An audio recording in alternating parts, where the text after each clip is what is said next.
তো নমস্কাৰ গাইজ, কি খবৰ আপোনালোকৰ? আশা কৰোঁ সকলো ভালে আছে। আৰু মই এনে চাৰিআলি ওলাই আহিছিলোঁ। তো এটা মানে ভাবিলোঁ কথা এটা, এই যে কিছুমান ল'ৰা থাকে ন ছোৱালী টাইপৰ, তো সিহঁতি ব্লগ বনালে কেনেকৈ বনাব।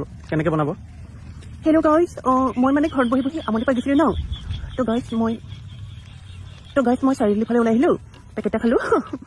আৰু এতিয়া মই কেমেৰাটো যিহেতু অন কৰিলোঁ, এতিয়া মই কি কথা ক'ম। তো মই ভাবিছোঁ মই আপোনালোকৰ কাৰণে গান এটা গাম হা। তুমি মৰমী এতিয়া চেংগা ভৰিটো তেনেকুৱা হ'লে অকণমান মৰম কৰোঁ। এক মিনিট বিচাৰিছোঁ মই সুগন্ধি উমা ঐ গোলাপ ফুল মৰম জানানে নিবিচাৰ যদি ক'লা। বহুত কষ্ট।